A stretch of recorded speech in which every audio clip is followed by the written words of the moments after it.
G'day guys, we're going to start today with an introduction to the second topic that we cover, which is the financial management or finance. And like when you did operations at the end of 2016, there are four key areas of financial management: the role of financial management, the process of financial management, the influences on financial management, and also the strategies on financial management. So we'll spend about 9 weeks on this particular topic, which means we'll spend roughly a week and a half, 2 weeks on the role of financial management. If that, we might move on a bit quicker than that. The one thing you've noticed, and I'm sure was explained to you last year, is that all four topics that you cover in business studies have similar subsections to them. So role, influences, processes, strategies. Okay, and finance is no different. HR is the only subject that is different to that. So in terms of the role of financial management, in order to consider, what is the role of finance within any organisation, be it Qantas, Apple, IKEA, Westpac, even Shaw School, before we consider what the role is, we need to first consider, what actually does financial management mean? And I should go back a step and just outline the key things we're going to cover in terms of role. So they being the strategic role of financial management, which this video is going to cover, the objectives of financial management at a deeper level, and then how is that interdependent with other key areas of the business, being operations, marketing, and human resources. So in terms of, I said before, before we really consider what's the role of financial management, we need to consider, what does financial management actually mean? And as you can see there, financial management is considered to be the efficient and effective management of money so that an organisation can accomplish its objectives. It's crucial that an organisation uses its capital or its finance effectively, and it does so in a manner that is efficient, so it doesn't waste capital, and it's effective in the sense that it is appropriately allocating funds to the right area to make sure that that business can continue to trade and not become insolvent. You think about a business like Qantas, or you think about a business like Apple. It's not the fact that Apple is so successful and it's sold so many iPhones over the years and so many iPads is a key plank of that business. But that business would not be able to continue to run in the long term unless the management of the capital that firm has, or the money that that firm has been efficient and that it has been effective, which allows that business to achieve its objectives. Those objectives might be market share, they might be profit, they might be growth. Whatever those objectives are, it's critical at the start that business does it efficiently and that it does it effectively.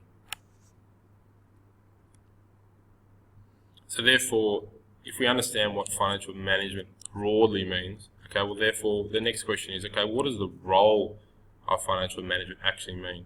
So what is the role of financial management within an organisation? And to put it into words, the role relates to three key areas really: planning, monitoring, and controlling that capital or the finances. The word capital is used interchangeably with finances. I think it's a better term that you should get used to using in essays and in written responses. It's a more sophisticated way to express finance. So it's about planning, it's about monitoring and controlling the allocation of that capital to allow the business to achieve its objectives with the necessary resources. So planning, monitoring, and controlling. So setting plans in place, and that's really what strategic is all about. We'll touch on it in a moment. Planning, monitoring, so overseeing the use of that capital, and then controlling. How is that capital actually going to be utilised? Making sure that it's been efficient and making sure that it's been effective use. I've just got a couple of financial statements here, which I'll touch on briefly in class, that just reinforce the imperative nature of financial management.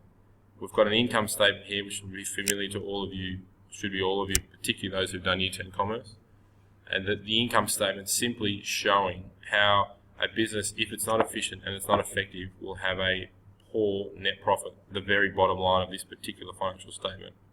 If this business incurs too many costs in relation to the sales that it makes, i.e. if it is inefficient and it's ineffective in its use of capital, it will not achieve its objectives.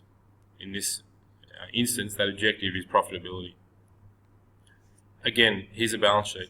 Okay, if a business is inefficient in its investment of capital, okay, if it has too many current liabilities or too many non-current liabilities in relation to its current assets and current liabilities, it also will not be able to achieve its financial objectives.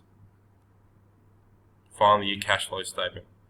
Okay, the money coming in versus the money going out. Again, if the business isn't efficient, if it isn't effective, it will not be able to achieve its financial objectives.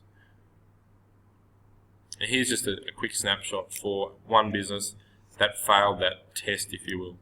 So Dick Smith, a business that was a well-known electronics retailer, last year, this article was published 2nd December 2015. So the end of 2015, start of 2016, it did not allocate its capital effectively. It put too much money into inventories, so it held too much stock, too much capital was tied up in inventories, and it meant that capital could not be used for other purposes, and therefore the business was not able to continue, and it obviously wasn't able to achieve its strategic objectives because it didn't have the capital available.